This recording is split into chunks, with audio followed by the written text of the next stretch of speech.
Good evening everyone. कैसे हैं आप सभी? I hope all are very good. तो आज हम बात करेंगे चंद्रगुप्त मौर्य की। हम लोग जो वो पढ़ रहे हैं मौर्य वंश के बारे में। तो इससे पहले जो वो हम लोगों ने डिस्कस किया कि मौर्य वंश की स्थापना जैसे चंद्रगुप्त मौर्य ने की। उसके बाद जो वो हमने कुछ मेन सोर्सेज देखे कि कहाँ से हमें जो वो ये जानकारी मिलती है।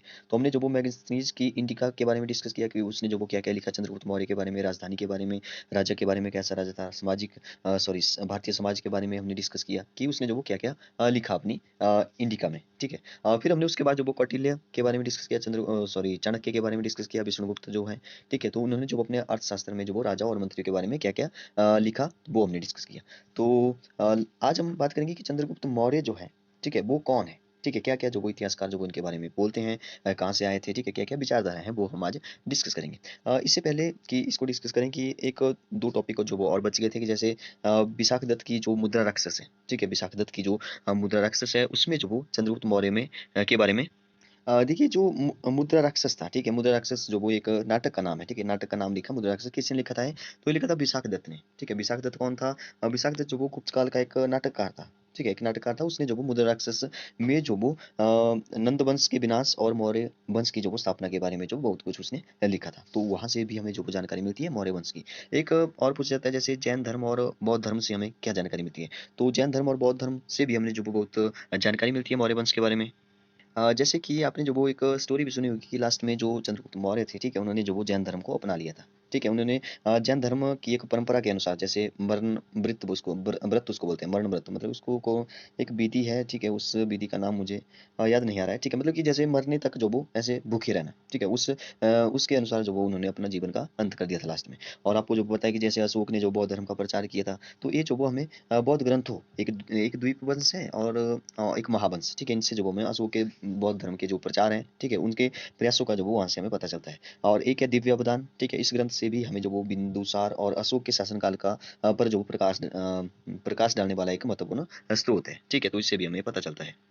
एक और जो वो आपको क्वेश्चन पूछा जा सकता है जैसे पुराणों में जो वो मौर्य काल का जो वो कुछ मिलता है स्रोत। ठीक है। तो पुराण जो मौर्य काल का जो वो एक महत्वपूर्ण स्रोत है। ठीक है। तो इसमें लिखा है कि जैसे नंद वंश के राजा जो देखिए अलग अलग विचारधारा है सबकी, अलग अलग इतिहास जो वो अलग अलग मानते हैं। ठीक है। तो जैसे इसमें लिखा है कि नंद, इसमें जो वो कहा गया है कि नंद वंश के राजा जो वो शूद्र जाति के थे। तो ये हमें कहाँ से पता चलता है? पुराणों से हमें पता चलता है।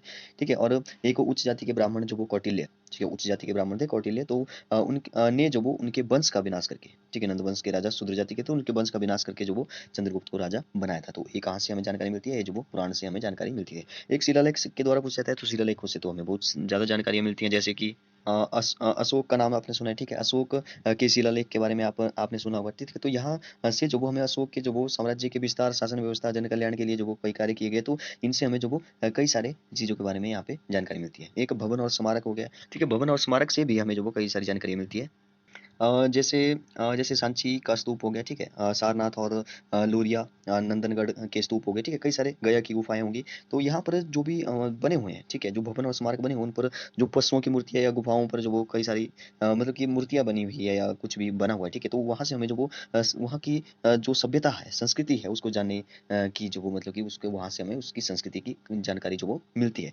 तो यहाँ से भी हमें बहुत जानकारी मिलती है भवन और स्मारक से। चलिए अब बात करते हैं कि चंद्रगुप्त मौर्य के बारे में जो वो क्या क्या इतिहासकार बोलते हैं। तो देखिए यहाँ पे लिखा है जैसे चंद्रगुप्त मौर्य साम्राज्य का संस्थापक था। ठीक है। तो हमें पता है मौर्य साम्राज्य का संस्थापक था। तो यहाँ पे लिखा है कि दुर्भाग्यवश जो वो उनके प्रारंभिक जीवन और वंश के संबंध में जो वो जानकारी प्राप्त नहीं हो पाई।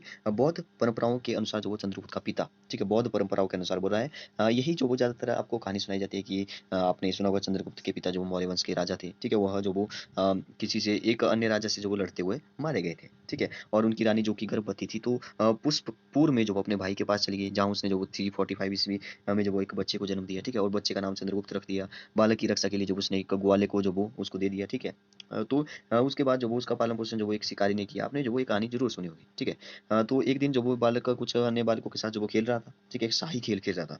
तो कौटिल्य आए वहाँ पे, चाणक्य आए, तो उसकी दृष्टि जो वो उन पर पड़ी। ठीक है। उनकी दृष्टि जो वो उस पर पड़ी और उसको जो वो ले गए, खरीद लिया उन्होंने, तक्षशिला ले आए। ठीक है। तक्षशिला नगर था उस टाइम। ठीक है। तो चंद्रगुप्त मौर्य को जो 7-8 वर्षों तक उन्होंने शिक्षा प्रदान की। ठीक है। कौटिल्य तक्षशिला नगर के एक ब्राह्मण का पुत्र था। एक बार वह नंद शासन के दरबार में, आपने सुना होगा, बहुत स्टोरी सुनी होगी, जैसे कि आपने देखा भी होगा कई बार टीवी में भी, जैसे चंद्रगुप्त सॉरी चाणक्य को जो वो नीचे मतलब कि धक्के मार के निकाला जाता है और उसकी जो चुटिया है वो खुल जाती है। तो वो बोलता है कि वो एक प्रकार से प्रतिज्ञा ले लेता है वहाँ पे, ठीक है। तो कौटिल्य का भारी अपमान किया गया और कौटिल्य को भरे दरबार में यह प्रतिज्ञा ली, ठीक है। तो उसने बोला कि चुटिया जो वो तभी बांधूंगा जब जो वो मतलब कि तुम्हारा नाश कर दूंगा, ठीक है। तो उसने एक प्रकार से प्रतिज्ञा ले ली थी वहाँ पे। तो नंदवंश को समाप्त करके ही सुख की सांस लेगा, ठीक है, ऐसा बोला उसने। तो उसकी यह प्रतिज्ञा जब वो उस समय पूर्ण हुई जब उसने नंदवंश का नाश करके जो वो चंद्रगुप्त मौर्य को जो वो राजा बना दिया था। नेक्स्ट है एक और विचारधारा है, जैसे कि ये भी माना जाता है कि देखिए अलग अलग इतिहासकार हैं, अलग अलग विचारधाराएं हैं सबकी।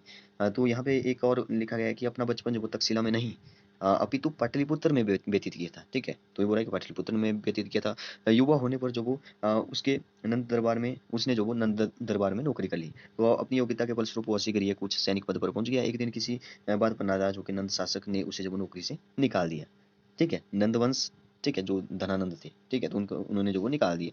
तो वो स्थान स्थान पर घूमता तक्षशिला पहुंच गया, तक्षशिला जहाँ पर जो वो चाणक्य थे। यहाँ पर उनकी भेंट जो वो कौटिल्य जो कि चाणक्य से हुई। तो नंद वंश के विरुद्ध था पहले से ही, तो इसलिए जो वो उनका दोस्ती हो गई आपस में और उस वंश का नाश करने के लिए जो वो उन्होंने निर्णय लिया। तो इसी संबंध में जो वो चंद्रगुप्त तक्षशिला में जो वो सिकंदर से मिला और नंद राजा पर जो वो आक्रमण करने का परामर्श भी दिया उसने, ठीक है। और इसके बारे में कहा जाता है कि सिकंदर को जो वो चंद्रगुप्त का जो वो अहंकारी व्यवहार जो वो पसंद नहीं आया। तो उसने जब उसको मारने की आज्ञा भी दी, लेकिन वो जो वो वहां से भाग निकला। तो ऐसा भी कहा गया है। एक और इतिहासकारों में जो वो मतभेद है कि जैसे एक और माना जाता है विचारधारा है कुछ, जैसे चंद्रगुप्त नंदवंश का एक जो वो राजकुमार था, ठीक है। नंदवंश का जो वो राजकुमार था उसकी माँ का नाम जो वो मूरा था। आपने भी जो वो कहानी सुनी होगी, मूरा था जो शूद्र जाति की थी, ठीक है। इसलिए चंद्रगुप्त के वंश का नाम जो वो मौर्य वंश पड़ा। तो ये भी एक विचारधारा है, ठीक है। तो बौद्ध परंपराओं के अनुसार जो वो चंद्रगुप्त क्षत्रिय जाति से संबंधित मौर्य वंश से था, ठीक है। बौद्ध परंपराओं के अनुसार जो वो चंद्रगुप्त एक क्षत्रिय जाति से था, ठीक है। तो इस वंश में लोगों को हिमालय के एक ऐसे भाग में शरण लेनी पड़ी जहां पर बहुत मोर पाए जाते थे। तो इसके कारण जो वो मौर्य कहलाए, ठीक है। ऐसे भी कई सारी विचारधाराएं हैं। तो आज के लिए इतना काफी है, लेकिन अगली वीडियो में हम बात करेंगे चंद्रगुप्त मौर्य की विजयों के बारे में, बिंदुसार के बारे में डिस्कस करेंगे, अशोक के बारे में, और बहुत ही इंपॉर्टेंट कलिंग का युद्ध के बारे में डिस्कस किया। कलिंग युद्ध के जो भी क्या क्या परिणाम निकले तो वो हम डिस्कस करेंगे। Thank you and have a nice day.